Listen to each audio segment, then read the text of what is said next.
ఆనాటి కాలంలో ఇజ్రాయెల్ ప్రజలకు ఫిలిస్తీన్లకు ఎక్కువ యుద్ధం జరుగుతుండేదండి. ఫిలిస్తీన్లు వలస వచ్చిన వారు, బలవంతులు, బలశూరులు, శత్రువులు ఇజ్రాయెల్ ప్రజల మీద యుద్ధానికి వచ్చే చాలా మారులు వారిని ఓడించడం జరిగిందండి. ఆ సందర్భంలో ఒక సందర్భము ఈ దినాన మనము ధ్యానించుకోవచ్చున. దావీదు భక్తుడు సమస్య లేనప్పుడు సిరియా కుమారుడు అభిషై రాజును ఆదుకున్నాడట. ఆ ఫిలిస్తీని కొట్టి చంపాడట. జనులు దీన్ని చూసి వారు బాధతో వేదనతో దావీదుతో చెప్తున్న మాట, ఇశ్రాయేలుకు దీపమగు నీవు ఆరిపోకుండానట్లు నువ్వు ఇక మీదట మాతో కూడా యుద్ధమునకు రావద్దని అతని చేత ప్రమాణము చేయించిరి. ఈ వాక్య భాగం ద్వారా దేవుడు మనందరినీ బలపరిచి ఆస్వాదించునుగాక. ఈరోజు మనం ఒక చిన్న ప్రాక్టీస్ చేద్దామండి. మీ కుడి చేతులు మీ పక్కన వారికి చూపిస్తూ, నా యేసయ్య నామములో నీ దీపము ఆరిపోకూడదు. నా యేసయ్య నామములో నీ దీపము ఆరిపోకూడదు. ఈరోజు మనం ధ్యానించే అంశము, నీ దీపము ఆరిపోకూడదు.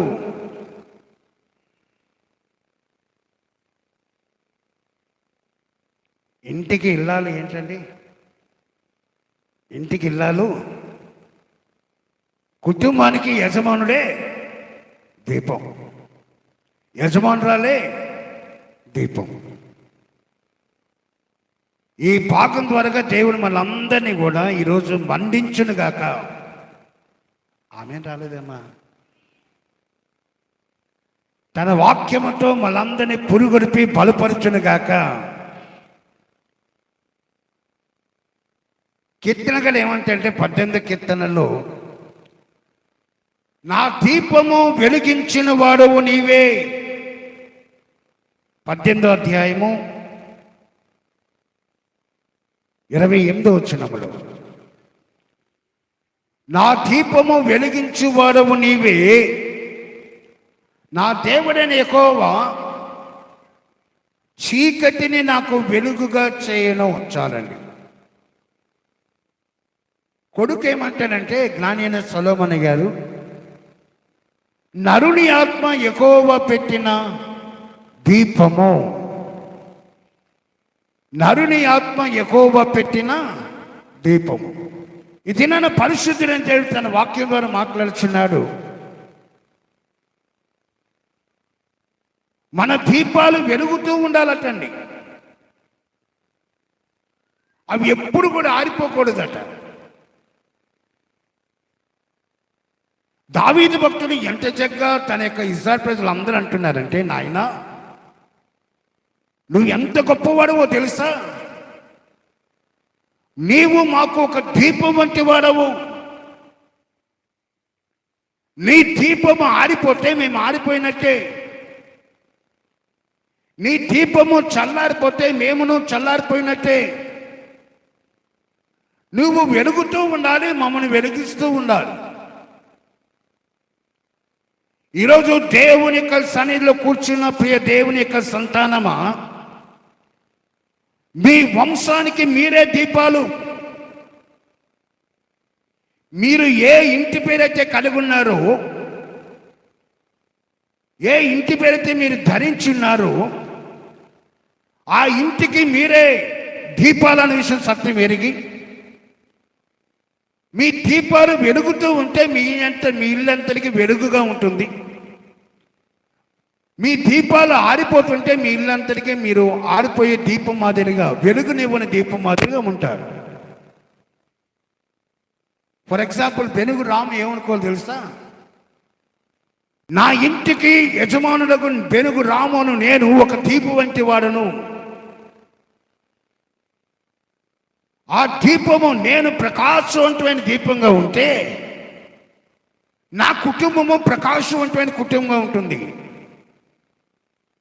నా దీపము ఎల్లప్పుడూ కూడా దేవుని యొక్క సన్నిధిలో నిత్యము వెలుగే దీపంగా ఉంటే నా కుటుంబం అంతా కూడా వెలుగుమయమైన కుటుంబంగా ఉంటుంది. ఈరోజు దేవుని యొక్క సన్నిధిలో కూడిన ప్రతి ఒక్క తల్లులకు, తండ్రులకు, కాపరికి ఉన్న వారందరికీ దేవుడు చెప్పిన మాట ఏమనగా, నీ ఇంటి వారికి నువ్వు వెలుగునిచ్చే బిడ్డగా ఉన్నావా, చీకటినిచ్చే బిడ్డగా ఉన్నావా? నువ్వు ప్రకాశవంతమైన వెలుతురునిచ్చే బిడ్డగా ఉన్నావా, లేక చీకటిని కలుపరిచే బిడ్డగా ఉన్నావా? ఒకసారి ఎవరికి వారుగా పరీక్షించుకుందాం అండి. ఈ ఆత్మనే దీపము వెలుగుతూ ఉంటే, అది వెలుగుమయగా ఉంటే నీ కుటుంబానికి నువ్వే ఆశీర్వాదం, నీ ఇంటికి నువ్వే ఆశీర్వాదం. అందుకే వెలుగుమయంగా ఉండడానికి దేవుడు మనల్ని ఏర్పాటు చేశాడండి. ఈ ఆత్మదీపం వెలిగించబడితే ఆధ్యాత్మిక నేత్రాలు కూడా వెలిగించబడతాయండి. అందుకే భక్తులైన కీర్తన కూడా ఏమంటాయంటే 119 కీర్తన 18వ వచనంలో, నీ ధర్మశాస్త్రనందు ఆశ్చర్యమైన సంగతులు చూచినట్లు నా కన్నులు తెరువము. నీ ధర్మశాస్త్రంలోని ఆశ్చర్యమైన సంగతులు చూచినట్లు నా కన్నులు తెరువు నాయన, నా కన్నులు తెరువు. దట్ మీన్స్ నా కన్నులు తేటగా ఉండనివ్వు, నా కన్నులు ప్రకాశవంతమైన కన్నులుగా ఉండనివ్వు. నా కన్నులు మసమసగా ఉంటే నీ ధర్మశాస్త్రంలో ఉన్న ఆశ్చర్యమైన సంగతి నేను చూడలేను. నా కన్నులు ఎంత తేటగా ఉంటాయో అంత తేటగా ఉండే నీవు, అంత పరిశుద్ధమైన మిమ్ములను నేను ఆ రీతిగా నేను కలిగి జీవించడానికి ఆ వెలుగు నాకు కావాలంటున్నాడండి. ఈరోజు వాక్యం చేయడం మాట్లాడుతున్నాడండి. ఈ ఆత్మని దీపం వెలుగుతూ ఉండాలి అంటే, అపోస్తలుడైన పౌలు 1 కొరింథీయులకు రాసిన పత్రిక, 2 కొరింథీయులకు రాసిన పత్రిక 1వ అధ్యాయం 11వ వచనం, అందువలన అనేకుల ప్రార్థనల ద్వారా మాకు కలిగిన కృపావరము కొరకు అనేకుల చేత మా విషయమై కృతజ్ఞతాస్తుతులు చెల్లింపబడును. అనేకుల ప్రార్థన బలము చేత, సంఘం యొక్క ప్రార్థన ద్వారా, మీ అందరి ప్రార్థన ద్వారా కృపావరములు మా మీద కుమ్మరించబడతాయటండి. ఇప్పుడు నా ప్రశ్న, యవన బిడ్డలకు కృపావరములు ఎన్ని? కృపావరములు ఎన్ని?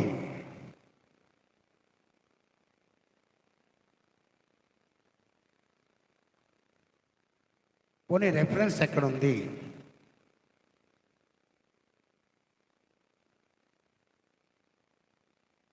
కొరింథీయులకు రాసిన పత్రిక, 1 కొరింథీయులకు రాసిన పత్రిక 12వ అధ్యాయము 4వ వచనము చదవడము. కృపావరములు నానా విధులుగా ఉన్నవి కానీ ఆత్మ ఒక్కడే, మరియు పరిచర్యలు నానా విధంగా ఉన్నవి కానీ ప్రభు ఒక్కడే. నానా విధమైన కార్యములు ఉన్నవి కానీ అందరిలోనూ అన్నిటిలో జరిగించు దేవుడు ఒక్కడే.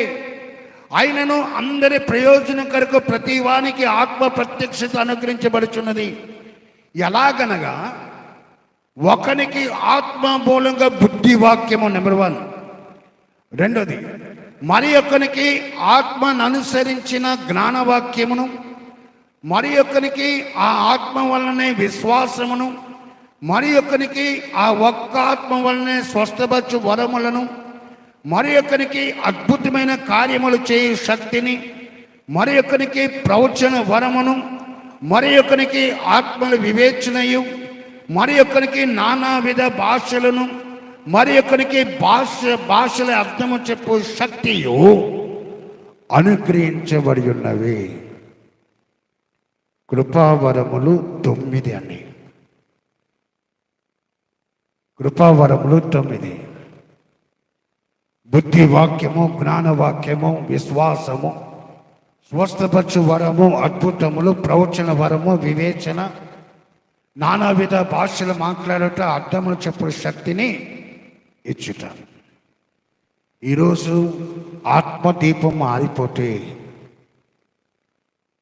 కృపావరములు కూడా ఉండవని.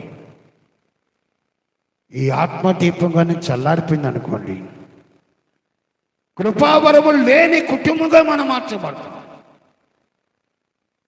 నీ ఇంటిలో ఆశీర్వాదం లేని వారుగా ఉంటావు. ఈరోజు దేవుని యొక్క వాక్యం నీకు మనందరి బోధపరిచేదేమనగా, నీ ఆత్మదీపము ఎల్లప్పుడూ కూడా వెలుగుతూ ఉండడానికే నువ్వు ప్రయాసపడు. నీ దీపాన్ని వెలిగించి ఆ కృపావరములు ఎక్కడైతే నువ్వు పోగొట్టుకున్నావో దాన్ని వెతుకు. యేసయ్య మంచి ఎగ్జాంపుల్ చెప్పాడండి. లూకాసు వార్త 15వ అధ్యాయంలో ఒక తల్లికి 10 వెండి నాణాలు ఉన్నాయట. అందులో ఒక వెండి నాణం పోయిందటండి. ఒక వెండి నాణం పోతే ఆ 9 నాణాలు పక్కన పెట్టేసింది. పోయిన ఒక్కదాని కోసమో ప్రయాసపడిందండి. దీపం వెలిగించింది, ఇల్లంతా ఊడ్చింది. ఆ నాణ్యము ఎక్కడ పోయిందో అది దొరికినంత వరకు ప్రయాసపడిందండి. దీన్ని ఆధ్యాత్మిక అర్థం ఏంటంటే, నీ వరం ఎక్కడైతే నువ్వు కోల్పోయావో, నీ వరం ఎక్కడైతే నువ్వు కోల్పోయావో, ఏ చోట్లయితే కోల్పోయావో ఆ ప్రాంతంలోనే నువ్వు కన్నీరు విడుస్తూ దేవుని యొక్క సన్నిధిలో వెతుకో. కన్నీటితో నువ్వు దేవుని యొక్క పాదాలు పట్టుకొని ఏడు. నాయనా, ఒకప్పుడు నేను బాగా ప్రార్థన చేసే తల్లిగా ఉండేదన్నయ్యా. ఇప్పుడు ప్రార్థన అంటే నాకు అసహ్యమైపోతుంది. ప్రార్థన అంటే నాకు చిరాకు వచ్చేస్తుంది అయ్యా. ఒకప్పుడు నేను వాక్యం బాగా చదివే తల్లిగా ఉండేదాన్ని, తండ్రిగా ఉండేవాడినయ్యా. ఇప్పుడు వాక్యం నేను చదవలేకపోతున్నానయ్యా. ఒకప్పుడు కృపావరములతో నేను దేవుని యొక్క సందులో ప్రార్థించే గొప్పవాడిగా ఉండేవానయ్యా. ఇప్పుడు నాకు లేదు నాయన. నీ కన్నులు తేటగా ఉంటేనే నువ్వు చూడగలవండి. నీ దీపాన్ని వెలిగించు, నీ దీపాన్ని వెలిగించు, నీ ఆత్మదీపాన్ని వెలిగించు. నా చిన్నతనంలో పాట పాడేవారండి. ఆరిపోయిన జ్యోతిని మాలో వెలిగించుము దేవా, ఈ ధర నర జ్యోతివి నీవే, ఈ ధర నర జ్యోతివి నీవే. వెలుగును ప్రసాదించు, చీకటిని పారద్రోలు. అది అర్థమయ్యేది కాదండి. పాట పాడేసేవాడు కానీ పాటకి మీనింగ్ తెలిసేది కాదు. నాణ్యాలు పోగొట్టుకుంటున్నారండి, వరాలు పోగొట్టుకుంటున్నారు, కృపా వరాలు పోగొట్టుకుంటున్నారు.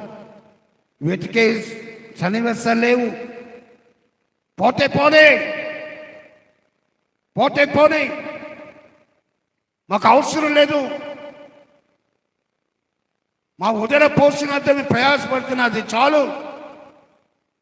ఈ ఆత్మ ఎలా పోయినా పర్లేదు అనుకున్న స్థితిలో, అనుకున్న కోవలో ఉంటున్నావు. కానీ నీ ఆత్మ చల్లారిపోతే నువ్వు చల్లారిపోతున్న శక్తిని గ్రహించలేకపోతున్నావు అండి. నీ ఆత్మ పాడైపోతే నువ్వు టోటల్గా దేవుని యొక్క సన్నిధిలో మంట లేని వాడుగా, మంట లేని తండ్రిగా, మంట లేని తల్లిగా ఉంటున్నావు. సత్యము గ్రహించలేకపోతున్నావు. ఈరోజు ఈ ఆత్మదీపం చల్లారిపోకుండా చూసుకోవాలండి. కృపావరములు ఎక్కడ పోగొట్టుకున్నావో ఒకసారి వెతకండమ్మా. ఎవరి ఆత్మను వెలిగించబడి ఉన్నావో, ఎవరి ఆత్మలో తేటగా ఉన్నావో వారి మాత్రమే వెతకగలరండి. వారు మాత్రమే కన్నీరు కాల్చి దేవుని యొక్క సన్నిధిలో ప్రార్థించగలరు. హాగరు కన్నీరు కాల్చిందండి. హాగరు కన్నీరు కాల్చింది ఎందుకంటే ఆ పోగొట్టుకున్న స్థలములోనే, ఏ స్థలమునైతే తన బిడ్డ కష్టంలో ఉన్నాడో, ఏ స్థలమునైతే తన బిడ్డ చావు పరిస్థితి ఉన్నాడో, ఆ స్థలములోనే మోకరించి కన్నీరు గార్చి, దేవుడా నా బిడ్డను బ్రతికించు, దేవుడా నా బిడ్డను బ్రతికించు కన్నీరు గార్చిందండి. నీ కన్నీరు ఎంత శ్రేష్టమైనదో తెలుసా? హాగరు తన కన్నీటితో ప్రభు యొక్క మనసును దోచుకుందండి. భూమి మీద ఉన్న భక్తులే శ్రేష్ఠులు, వన్న కేవలము ఇష్టలు. నువ్వు భక్తురాలుగా నువ్వు భూమి మీద చేసే ప్రతి ఒక్క కన్నీటి యొక్క బొట్టు దేవుని యొక్క పాసంలో ఉంటుందండి. హాగరు కన్నీరు గార్చింది. తన కొడుకు చావు పరిస్థితి ఉంటే, నా బిడ్డ యొక్క చావు నేను చూడలేనయ్యా, నా బిడ్డ యొక్క చావు నేను చూడలేనయ్యా, నా కన్నీరు చూసి నా బిడ్డను బ్రతికించయ్యా, నా కన్నీరు చూసి నా బిడ్డను చావుని తప్పించని మొదలుపెట్టింది. ఈరోజు దేవుని యొక్క సన్నిధిలో కూర్చున్న దేవుని యొక్క సంతానమా, తల్లుల్లో మీ బిడ్డ కోసం మీరు ఎంతమంది కన్నీరు కాల్స్తున్నారమ్మా? మన బిడ్డల చావు పరిస్థితులు లేరా? ఆధ్యాత్మిక చావులోకి రాలేదా? ఆధ్యాత్మికంగా దిగజారిపోవట్లేదా? ఆధ్యాత్మికంగా దేవునికి దూరం అవట్లేదా? ఆధ్యాత్మికంగా దేవుని యొక్క సన్నిధిలో కనబడుతున్నారా? ఎక్కడండి? దేవుని యొక్క పాదాల దగ్గర ఉండవలసిన మనము ఆ దేవుని యొక్క పాదాలను ఉండకుండా ఎక్కడెక్కడో గడుపుతున్నాం. నీ బిడ్డల కోసం ఎందుకు కన్నీరు కాల్చలేకపోతున్నావు?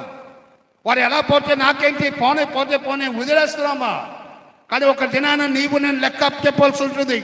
దేవుని యొక్క సన్నిధి ఒక దినాన్ని నిలబెడతానండి. నా కుమారుడు, నా కుమార్తె, నీకు సంతానం ఇచ్చానయ్యా, నీకు కొడుకులు ఇచ్చానయ్యా, నీకు కూతుర్లు ఇచ్చానయ్యా, నీ బిడ్డల కోసం నువ్వేం చెప్తున్నావు? ఆఖరికి ఇచ్చిన ఒక్క బిడ్డనే పెట్టాము.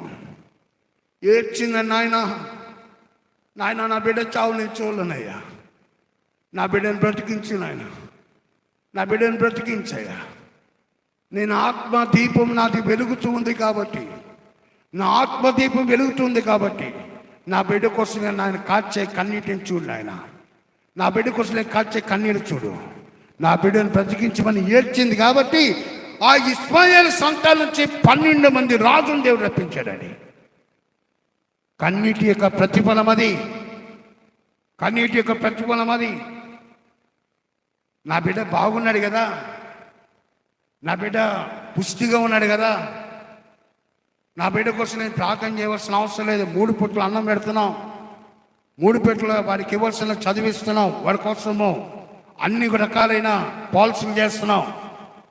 చెయ్యమా, వద్దని అనట్లేదు.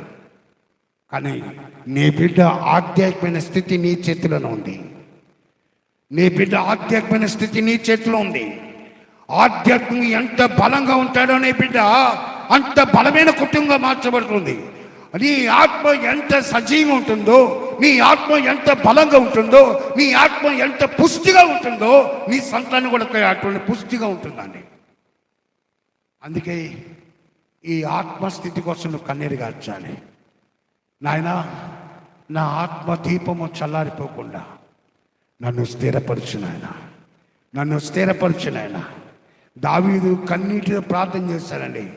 పశ్చాత్తాపం చెంది దేవుని సన్నిధిలో ప్రార్థన చేశాడు. నా తండ్రి, నేను పాపం చేశానయ్యా, బెత్షెబాతో నేను చేయడానికి తప్పు చేశాను ఆయన. ఆ పాప దోషము నా మీద, నా కుటుంబం మీద లేకుండా, ఆ పాప దోషం నా బిడ్డ మీద రాకుండా నన్ను శుద్ధత అనుగ్రహించయ్యా, నాలో పరిశుద్ధ చేయ.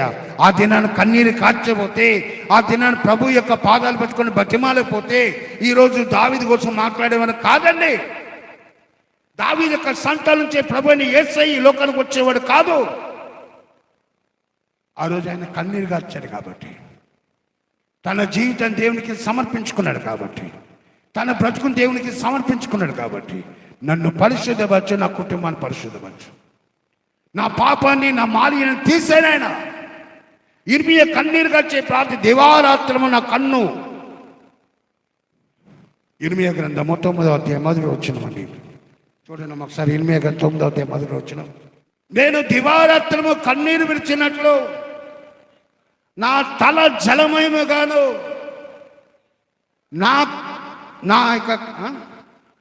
నా కన్ను కన్నీళ్ళు ఒట్టుగాను ఉండునుగాక.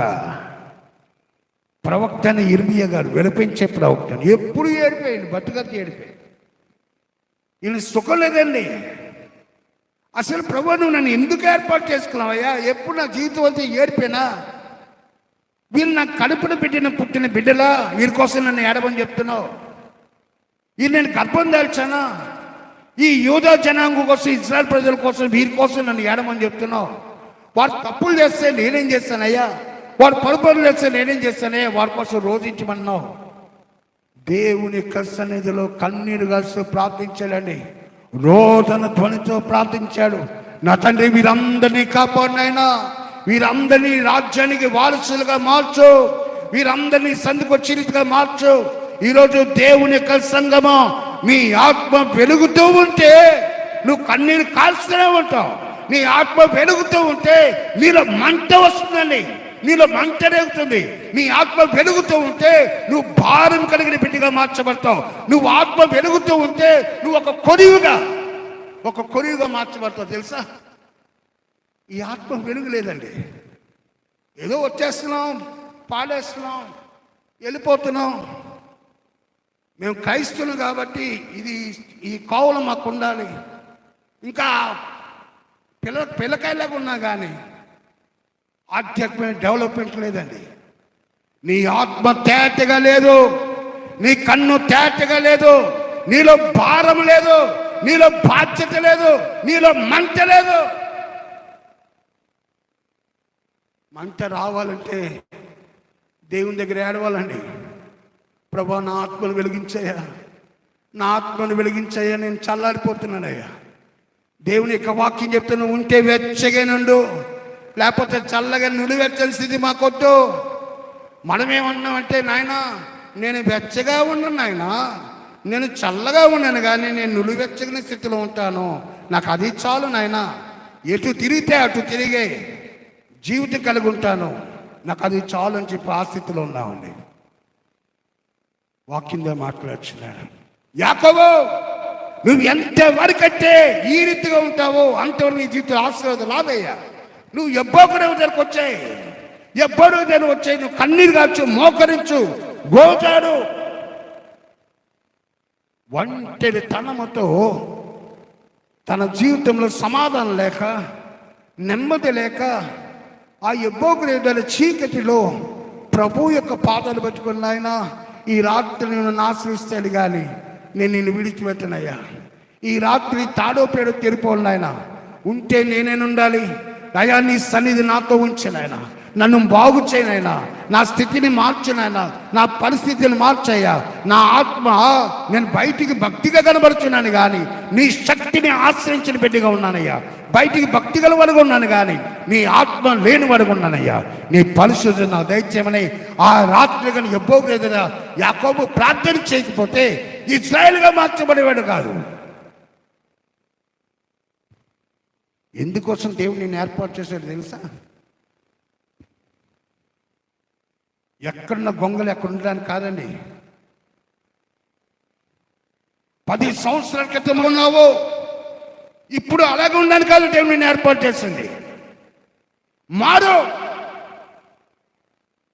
దేవుడి కోసం ఒక అగ్నిగా మారు, దేవుని కోసం ఒక మంటగా మారు. ఆ ప్రకాశవంతమైన వెలుగు, భక్తులు బాప్తిస్మం ఇచ్చి యోహాను గురించి దేవుడు ఏమంటాడండి? అతడు ప్రకాశించుచు మండుచున్న దీపమై ఉండడు. అతడు ప్రకాశించుచు మండుచున్న దీపం వల్ల ఉన్నాడటండి. మరి నువ్వు నేను ఆరిపోయే దీపంగా ఉన్నామండి. ఎప్పుడు 4 నోట్లోకి వెళ్ళాయా లేదన్నది ఆలోచిస్తున్నా కానీ ఈ ఆత్మశుద్ధత ఉందో లేదన్నది ఎవరు లేదమ్మా. దయించుకునే మాటలు కష్టం ఉంటాయి, అర్థం చేసుకున్నామా, తప్పుగా తీసుకోవద్దు. ఇక్కడ నిలబడితే దేవుడు ఏం మాట్లాడతాడో తెలియదండి. అది అందరికీ వర్తిస్తుంది. నాకు తగులుతాయి, మీకు తగులుతాయి. కానీ వాక్యాన్ని వాక్యంగా రిసీవ్ చేసుకోండి. నా దేవుని యొక్క ఆత్మ నిన్ను నన్ను బలపరచని ఆశపడుతుంది. నా దేవుని యొక్క సంధి నీతో నాతో ఉండాలని ఆశపడుతుంది. నా దేవుని యొక్క పరిశుద్ధత నిన్ను నన్ను తాకాలని ఆశపడుతుంది. నువ్వు మండితే నీ సంఘం మండుతుంది. నువ్వు మండితే నీ బిడ్డలు మండుతారు. నువ్వు మండితే నీ యొక్క కుటుంబము, నీ సంతానము, నీ ప్రతి ఒక్కరికి ఆ మంటను షేర్ చేయగలవండి. అందుకే ఆత్మ దీపము ప్రకాశవంతమైన దీపం ఉండాలని. ఎలాగున్నావు దావీదు? నువ్వు ఎలాగున్నావో తెలుసా? నీవు మామూలుగా అనుకుంటున్నావయ్యా. దేవుడు నన్ను ఒక నాయకునిగా ఏర్పాటు చేశాడు, ఒక నాయకునిగా ఏర్పాటు చేశాడు నువ్వు అనుకుంటున్నావు. కానీ నిన్ను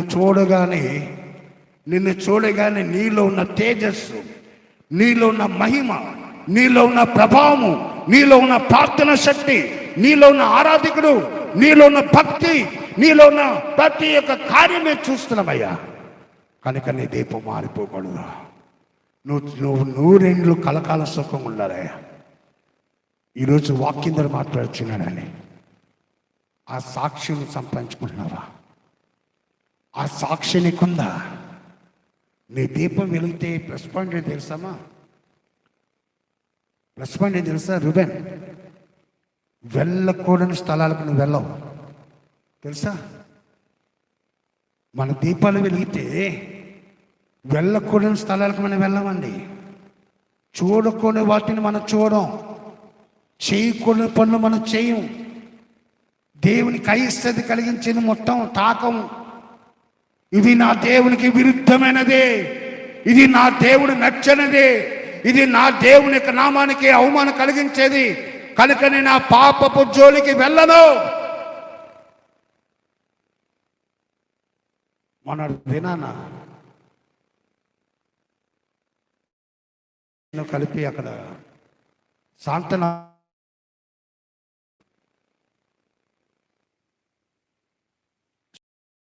కానీ నేను పాస్టర్ని కాబట్టి చెప్తే మళ్ళీ ఆ వ్యక్తి గురించి నేను ఏమనుకుంటానని చెప్పి దాయడానికి ప్రయత్నం చేసేదండి. తెల్లవారుజామున వెళ్ళిపోతున్నాడండి, నడుచుకుంటూ వెళ్ళిపోతున్నాడు అక్కడికి. అమ్మ మీకు చేతులెత్తి దండం పెడతానమ్మా, మీకు చేతులెత్తి దండం పెడతాను. మీ పితరులు సంపాదించిన ఆస్తులు మీకుంటే, మీ పితరులు సంపాదించిన ఆస్తులు మీకుంటే మీరు వెళ్ళండి, నేను వద్దన్నాను. ఒక్కసారి లివర్ కానీ డ్యామేజ్ అయిందా, నీ కిడ్నీస్ కానీ డ్యామేజ్ అయినాయా, నీ వలన నీ కుటుంబం అంతా నరకం చూస్తుందండి. మీ వలన మీ సంతానం అంతా ఏడుస్తారు. మీరు ఆస్తులు బాగా డబ్బు బాగా సంపాదిస్తే మీరు తాగండి, తినండి, ఏం చేస్తారో చేయండి. వెనకతలు ఏమి లేకపోతే మాత్రం ఆలోచించండి. నా బిడ్డలు చిన్న చిన్న బిడ్డలు, నా భార్య ఏమి బయటికి వెళ్తే ఏమి తెలియండి, నా బిడ్డలకి నేను ఏమి ఇచ్చాను అని నువ్వు ఆలోచిస్తే కొంచెం దూరంగా ఉంటావండి. నీ సుఖం కోసం చూసుకున్నా కానీ నీ బిడ్డల యొక్క భవిష్యత్తు కోసం ఆలోచించట్లేదు. నేను తాగేనా తిన్నానా ఉన్నానని ఆలోచిస్తున్నా కానీ నేను కానీ గతించిపోతే నా బిడ్డల యొక్క పరిస్థితి ఏంటి, నా తీర్పు మారిపోతే నా బిడ్డల యొక్క పరిస్థితి ఏంటి ఆలోచించావా? వ్యసనము చాలా ఈజీ అండి. అది నీకు తీపిగా ఉంటుంది, అది నువ్వు స్టార్టింగ్లో చాలా తీపిగా ఉంటుంది. వన్స్ దానికి బలైపోయావా నీ కుటుంబం అంతా సర్వ నాశనకి నువ్వే నడిపిస్తున్నా అర్థం చేసుకో. నీవు తాగితే నీ బిడ్డలు కూడా తాగుతారండి. ఇది నేను బాండ్ పేపర్ని రాసిస్తాను తెలుసా నీకు. ఎవడో నూటుకో కొట్టుకో ఒక్కడే తాగని వంటాడేమో కానీ నాకు తెలిసినంతవరకు అలవాటు ఉన్న వాళ్ళకి అలవాట్లు ఉన్న వాళ్ళు ఉంటారండి. అర్థం చేసుకోనమ్మా. నీ శరీర అవయవాలని నువ్వు ముట్టుకోవడానికి రైట్స్ ఇచ్చిన వాడు ఎవడండి? నీ శరీర అవయవాలు దేవునివే. అది దేవుని యొక్క పరిశుద్ధమైన ఆలయం. అది దేవుని యొక్క పరిశుద్ధమైన ఆలయం. దాన్ని పవిత్రంగా చూడవలసిన నీవు నీ స్థానసరంగా వాడుకు నీకు ఎవరు రైట్స్ ఇచ్చారండి? ఒకవేళ దేవుడు అడిగితే నేను నీకు ఇచ్చానయ్యా, నీకు అవయవాలన్నీ ఇచ్చానయ్యా, బాగా అమర్చానయ్యా, నువ్వెందుకు పాడు చేస్తావు డ్యామేజ్ చేస్తున్నా అడిగితే నువ్వేం ఆన్సర్ ఇస్తావు?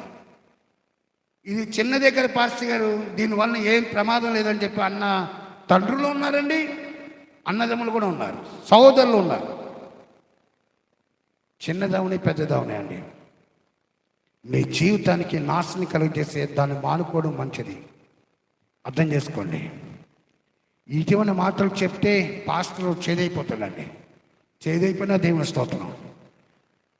సంఘము భారము కలిగి ఉన్నప్పుడే ఆ సంఘానికి ఆశీర్వాదాలు సమకూర్చబడతాయండి. నీ ఆత్మ వెలుగుతూ ఉంటే నువ్వు వెలుగుమైగా ఉంటావు.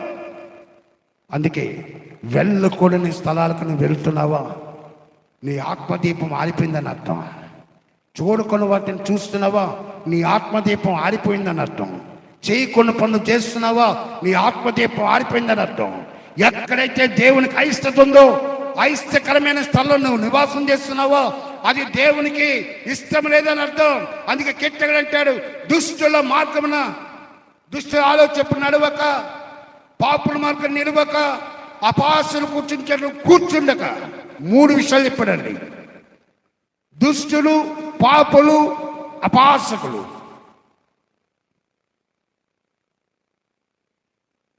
ఎక్కడ చూడండి కనబడేది ఎవరంటే క్రైస్తువులేనండి.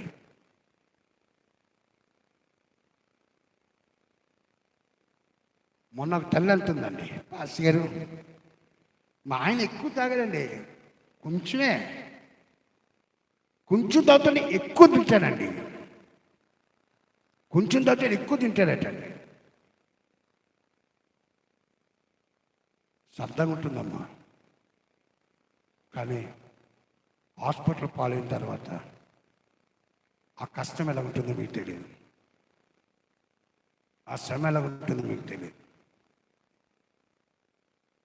దయించి దేవుని యొక్క సన్నిధిలో మనందరినీ దేవుడు పదిరుపరిచి బలపరిచి ఆస్వాదించును గాక.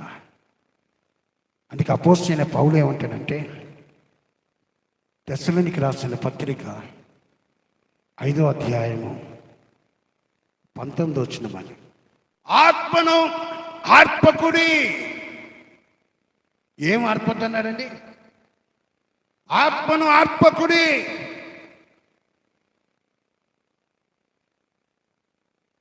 ఈ ఆత్మను ఆర్పేసేవి ఏమిటి అన్నది ప్రశ్న వేసుకోండి.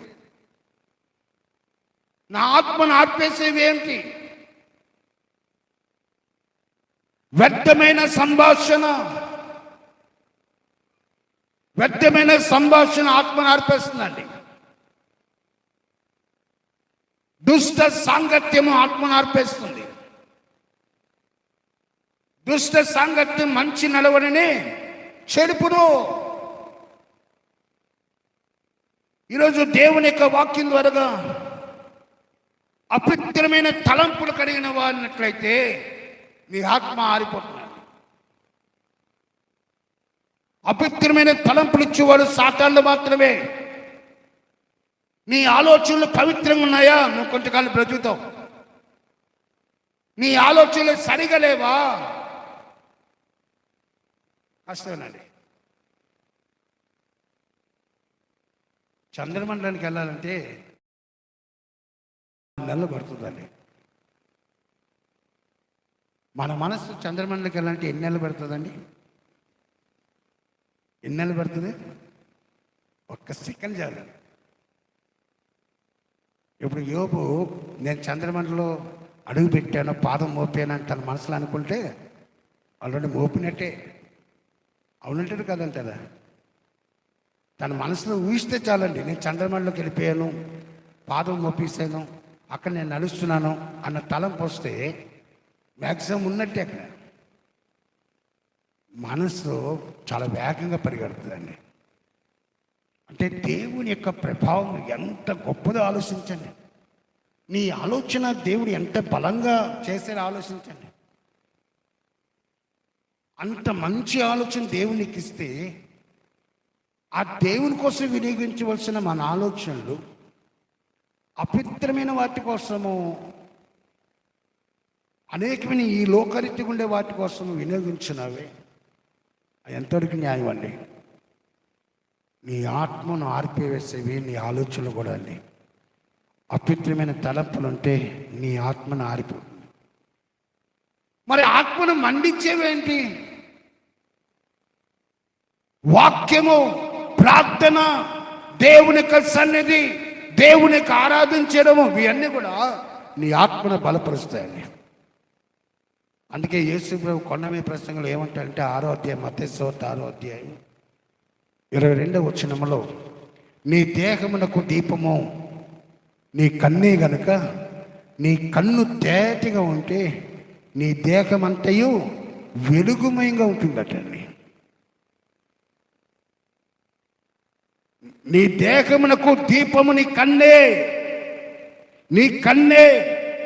నీ కన్ను తేటగా ఉంటే నీ దేహమంతయు వెలుగుమయంగా ఉంటుందటండి.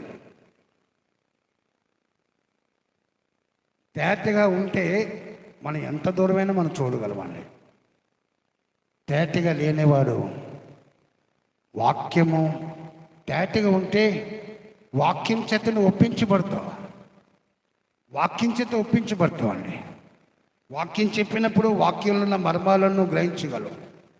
తేటగా ఉంటే నీ ఆత్మకార్యాలు పరిస్థితి గ్రంథంలో ఏమైతే పొందుపరచబడినాయో అవన్నీ నీకు అర్థమవుతాయి. తేటగా లేకపోతే అవన్నీ కూడా ఏమీ జరగలేదని అర్థం అండి. నువ్వేదో మిస్ అవుతున్నా అర్థం. నీ ఆత్మను ఆర్పేస్తాయండి. ఈరోజు దేవుని యొక్క వాక్యం అంటండి, నీ వాక్యము ఈ మాటలు ఎందుకోసమంటే నీ ఆత్మ తేటగా ఉండాలంటే నీ కన్ను తేటగా ఉండాలి.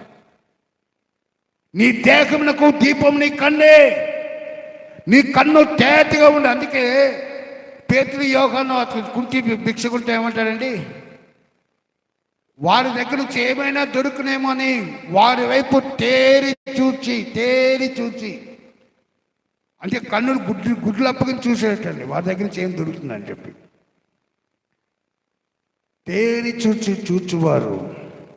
ఈరోజు తేటగా ఉండితే అర్థం ఏంటి తెలుసా? దేహంలో చీకటి ఉండకూడదండి. తేటగా చూడడం అంటే దేహంలో చీకటి ఉండకూడదు, దేహంలో చెడు కార్యాలు ఉండకూడదు. ఆ చీకటి చెడు కార్యాలు ఉండకూడదు అంటే నీ యొక్క కన్ను వెలుగుముగా ఉండాలండి. నీ కన్ను వెలుగుమయంగా ఉండాలి.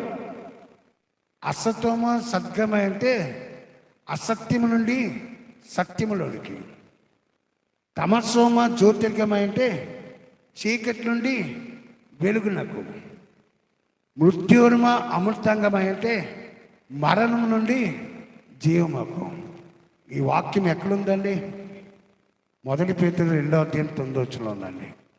చీకటిలో నుండి ఆశ్చర్యకరమైన తన వెలుగులోనికి మిమ్మల్ని పిలిచిన వారి గుణార్థ శ్రవణ ప్రచురం చేయ నిమిత్తము మీరు ఏర్పాటు చేయబడిన వారు, మీరు ఏర్పాటు చేయబడిన సంతానము. ఈరోజు ఈ ఆత్మ వెలుగుతూ ఉంటే నీ ఆత్మ ద్వారా నువ్వు అనేకమైన కార్యాలు నీ జీవితంలో జరుగుతాయండి. ఈ ఆత్మ వెలుగుతూ ఉంటే నువ్వు తేటగా ఉన్న వాటిని నువ్వు చూడగలవు. అందుకే ఈ ఆత్మ దీపాన్ని వెలిగించని చెప్పి దేవుని సందర్భం నిరంతరం మనం కన్నీరుగా చెప్పి ప్రార్థన చేయాలండి. ప్రభు, నా ఆత్మ చల్లారిపోతున్నాయా, నేను వస్తున్నాను పోతున్నాను, కానీ ఆత్మలో జీవం లేదు నాయన, ఆత్మలో శాంతి లేదు, ఆత్మలో సమాధానం లేదు, ఆత్మలో నెమ్మది లేదు, ఆత్మలో సుఖం లేదు. ఏదో వస్తున్నాను పోతున్నాను. నా ఆత్మను వెలిగించిన ఆయన. ఈ ఆత్మ వెలిగితే ఎలా ఉంటుంది తెలుసా అండి? మీకు ఎగ్జాంపుల్ చెప్తాను. ఎలీషా గారి శిష్యుడు. ఎలీషా కన్నులు తెరవబడిన కన్నులు, శిష్యుని కన్నులు తెరవబడిన కన్నులు. ఎలీషా గారు తెరవబడిన స్థితిలో ఉన్నారు, శిష్యుని కన్నులు తెరవబడలేని స్థితిలో ఉన్నారు. ఎలీషా గారి దగ్గరే ఉన్నారండి. ఎలీషా గారి వాక్యాన్ని విన్నారు, ఎలీషా గారితో ప్రార్థనలో ఉన్నారు, ఎలీషా గారితో పాటలు పాడారు, ఎలీషా గారితో పరిచయంలో ఉన్నారు, కానీ తెరవబడిన స్థితిలో ఉన్నారు. శత్రులందరూ వచ్చేసినప్పుడు ఆ శత్రుల యొక్క కార్యాలే చూడగలుగుతున్నాడు, కానీ భూ సంబంధమైన వాటినే చూడగలుగుతున్నాడు, కానీ పర సంబంధమైన వాటిని ఎలీషా గారి యొక్క శిష్యుడు చూడలేకపోతే అర్థం చేసుకోండి, వాక్యాన్ని అర్థం చేసుకోండి. పర సంబంధమైన వాటిని ఎలీషా గారి శిష్యుడు చూడలేకపోతున్నాడండి. భౌతికమైన వాటినే చూడగలుగుతున్నాడు. భౌతికమైన తలంపులే ఉన్నాయి, కానీ పర సంబంధమైన అభిషేకంతో కూడిన ఆశీర్వాదాలు చూడలేకపోతున్నాడు. కారణం ఏంటి తెలుసా? ఎలీషా కన్నులు తేటగా తెరవబడిన కన్నులు. నా తండ్రి, వీడు చూచినట్లు వీడు కన్నులు తెరవయ్యా. నేను అభిషేకింపబడిన దేవుని కలిగి ఉన్నాను, నేను అభిషేకింపబడిన దేవుని కలిగి ఉన్నాను. ఆ అభిషేకం వీడు కూడా దయచేయను ఆయన. నా చుట్టూ ఎంత జనాంగం ఉందో, ఎలాంటి వీరాది వీరులు ఉన్నారో వీడు చూచినట్లు వీని కన్నులు తెరవ. ఎప్పుడు ఆ కన్నులు తెరవబడ్డాయో ఎలీషగా ఇంటి చుట్టూ ఏం కనబడ్డాయండి? అగ్ని రథములతో ఉన్న సర్వ సైన్య సమూహం కనబడిందండి. దేవుని నామానికి మహిమ కలుగును గాక. నీ చుట్టూ ఏముందో నీకు తెలియదండి. నీ భౌతికమైన నేత్రాలతో నువ్వు చూస్తున్నావు. నువ్వు ఎంతవరకైతే చూస్తున్నావు అంతవరకే నీకు కనబడుతుందండి. తర్వాత ఏముందో నీకు తెలియదు. కానీ నా దేవుడిచ్చే నీ ఆత్మగాని వెలిగించబడితే, నీ ఆత్మ వెలుగుమయంగా ఉంటే నీ చూపు మారిపోతుంది. నీ చూపు మారిపోతుంది. నువ్వు భౌతికమైన వాటిని నువ్వు చూడవు. నీ కొరకు దేవుడు ఏర్పాటు చేసిన అద్భుతమైన కార్యాలు చూస్తావు, ఆశ్చర్యమైన కార్యాలు చూస్తావు. నా రెండే ఎగ్జాంపుల్ సారెపతి విధరాలండి. ఏలియా గారు సారెపతి విధరాలు. ఏలియా గారు దేవుని యొక్క స్థానంలో ఉన్నారు, సారెపతి స్థానంలో మనం ఉన్నాం. అక్కడ ఏలియా గారు ఏమన్నారండి? అమ్మా, నేను చెప్పినట్లు నువ్వు చెయ్యి, నేను చెప్పినట్లు నువ్వు చెయ్యి. మొదటప్పుడు నాకు తీసుకొచ్చేది, మొదటప్పుడు నాకు తీసుకొచ్చావు, తర్వాత నువ్వు తిను. ఆ తల్లి ఏలియా చెప్పినట్టుగా విన్నది, చేసింది, ఫలితం చూసిందండి. విధేయత చూపింది, కార్యరూపం దాల్చింది, ఆశీర్వాదం పొందుకుందండి. ఈరోజు దేవుని యొక్క వాక్యంగా మాట్లాడుతున్నాడు.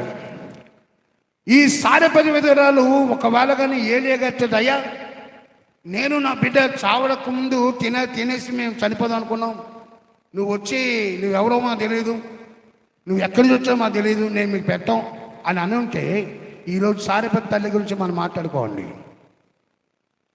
ఆమె అలాగనలేదు సుమా. ముందు మొదటి అప్పం తీసుకొచ్చి ఏలియా గారికి సమర్పించిందండి.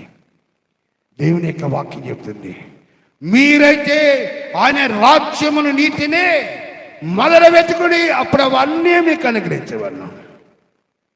మొదట వెతుకుడి. ఆ ఏలియా గారిని పోషించిందండి.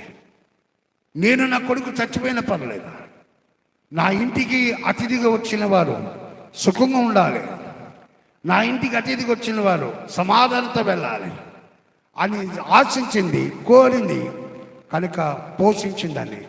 తత్ఫలితముగా అనేక దినములు పిండి అయిపోలేదట, నూనె తరిపోలేదట. ఇజ్రాయెల్ దేశం అంతా కూడా కరువు ఉంది, కానీ సారెపతి యొక్క తల్లిలో కరువు లేదండి. ఇజ్రాయెల్ దేశం అంతా కరువుతో నిండిపోయింది, కానీ ఈ తల్లింటిలో ఆశీర్వాదము, ఈ తల్లింటిలో దీవెన, ఈ తల్లింటిలో సమాధానము, ఈ తల్లింటిలో నెమ్మది. కారణం ఏమనగా దేవుని యొక్క దాసులు ఉన్నారు, దేవుని యొక్క సేవకుడు ఉన్నాడు. ఈ తల్లి తన బిడ్డ ఆ సేవకుడు సుఖంగా కాలు వెచ్చించాడు. ఎన్ని ఎగ్జాంపుల్ చెప్పొచ్చండి. వాక్యం ద్వారా మాట్లాడుతున్నాడని. దావీదు గొలియాతు, నీవైతే నీ యొక్క కత్తిని బట్టి, డాలు బట్టి, ఈటని బట్టి అన్నిటిని బట్టి వస్తున్నావు. నా దగ్గర ఏమీ లేదయ్యా, నా దగ్గర ఏమీ లేవు. నా దగ్గర కత్తి లేదు, నా దగ్గర డాల్ లేదు, నా దగ్గర ఈటి లేదు, నా దగ్గర ఏమీ లేదయ్యా. ఎన్నిక లేని వాళ్ళయ్యా, ఒక గొల్లున్నయ్యా, ఒక మామూలు గొల్లలకు గొర్రెలు కాసుకునే కాపున్నయ్యా. నా దగ్గర ఆ ఒడిసే ఒకటి తప్ప, ఆ రాయి తప్ప నా దగ్గర ఏం లేదయ్యా. దేవుడు తలచుకుంటే నీ చేతిలో ఉన్న రాయిని కూడా ఒక కత్తిగా మార్చగల సమర్థుడండి ఆయన. నీ చేతిలో ఉన్న దాన్ని ఒక బలమైన ఆయుధంగా మార్చగల సమర్థుడైన. ఈ ఆత్మ వెలుగుతూ ఉంటే అద్భుతాలు ఇంట్లో జరుగుతాయి. ఈ ఆత్మ వెలుగుతూ ఉంటే ఆశ్చర్యమైన కార్యాలు ఇంట్లో జరుగుతాయి. అందుకంటేనండి, మనుషులు మీ సత్యాన్ని చూచి పరలోకమందున మీ దేవుడు మహిమపరిచినట్లు వారి ఎదుట మీ వెలుగు ప్రకాశించనీయుడే. ఎవరెదుట? లోకం ఎదుట మీ వెలుగు ప్రకాశించనీయుడే. మీ సత్క్రియలని వెలుగు ప్రకాశించనియండి. దేవుని యొక్క సంతానం చెప్పుకుంటున్నాం కదా. ఈ ఆత్మ బ్రతికితే, ఈ ఆత్మ సజీవంగా ఉంటే, ఈ ఆత్మ సమృద్ధిగా ఉంటే నువ్వు లోకములు అనేకలైన వారిని నువ్వు ఆదరించే బిడ్డగా ఉంటావు, అనేకలైన వారిని పోషించే బిడ్డగా ఉంటావు, అనేకులైన వారికి ఆకలి తీర్చే బిడ్డగా ఉంటావు. అనేకులైన వారికి దప్పిక తీర్చే బిడ్డగా ఉంటావు. అనేకమైన వారికి సహాయపడే బిడ్డగా ఉంటావు.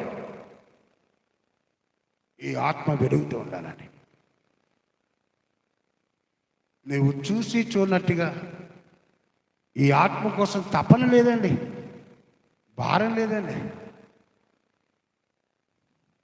బాప్తిస్మం ఇచ్చే యోహాను యేసుప్రభు అన్నాడండి, అయ్యా ఇప్పుడే కానివయ్యా, ఇప్పుడే కానియు, నీ ద్వారా నేను బాప్తిజం చేసుకోవాలి, ఇప్పుడే కానివ్వు. నేను ఎవరినో నీకు తెలుసు, నేను ఎక్కడి నుంచి వచ్చా నీకు తెలుసు, కానీ నువ్వు ప్రకాశించుచున్న దీపం అని ఉన్నావు. నువ్వు ఒక మంటగా ఉన్నావు. దేవుని కోసం ఒక అభిషేకింపబడిన వాడిగా ఉన్నావు.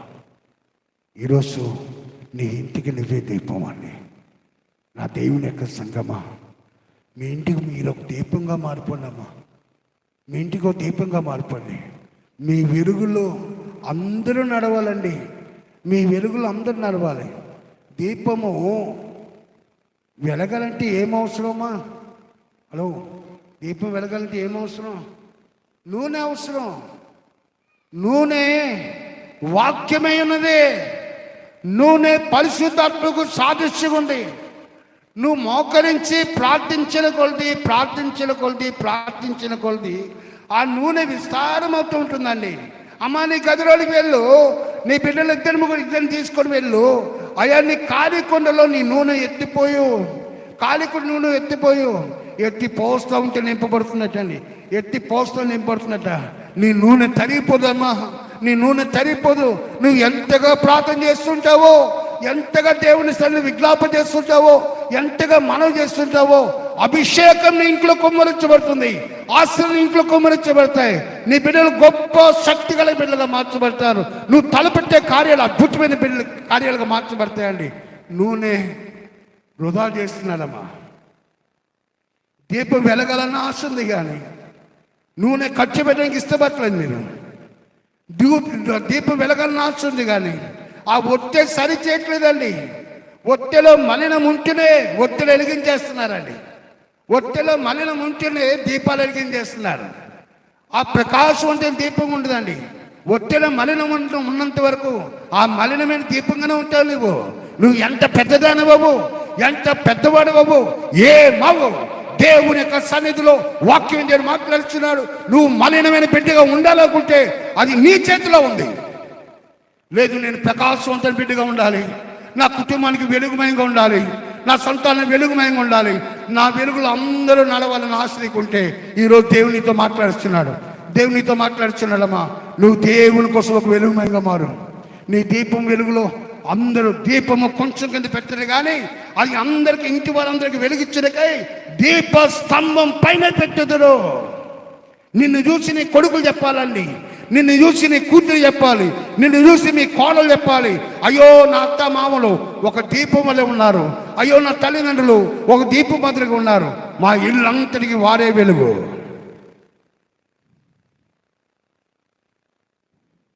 ఈరోజు దేవుని యొక్క వాక్యంలో మాట్లాడుతున్నాడని మీ చేతిలో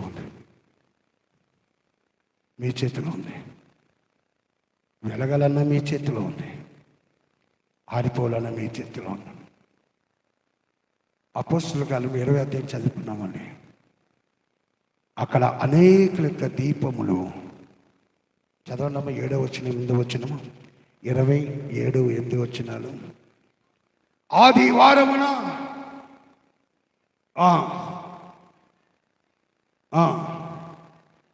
వారితో ప్రసంగించుచు అర్ధరాత్రులకు విస్తరించి మాట్లాడుచుండెను. మేము కూడి ఉన్న మేడగదిలో ఏ దీపాలమ్మా? అనేకమైన దీపాలు ఉన్నాయటండి. దట్ మీన్స్ ఏంటో తెలుసా? నేను ఒక దీపాన్ని, పీటంకుల గారు ఒక దీపం, హనుక్ గారు ఒక దీపం, సురేష్ ఒక దీపం, యోబు ఒక దీపం. ఒక అనేకమైన దీపాలు ఉన్నాయండి. అందులో ఒక దీపం మాత్రమే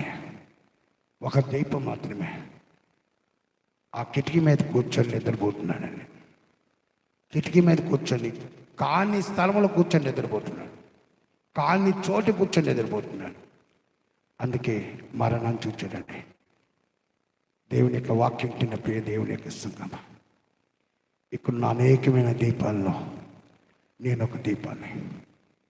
నా దీపం వెలుగుతూ ఉందా? నా దీపం మారిపోతుందా? నా దీపం ద్వారా నా కుటుంబాన్ని నేను వెలుగునిస్తున్నానా, లేక నా దీపం ద్వారా నా కుటుంబాన్ని నేను ఆర్పిస్తున్నాను? చెక్ యువర్ సెల్ఫ్, పరీక్షించుకోండి, ఆశ్రయ పొందుకోండి. తండ్రి మోకరించండి, ప్రార్థన చేసుకుందాం.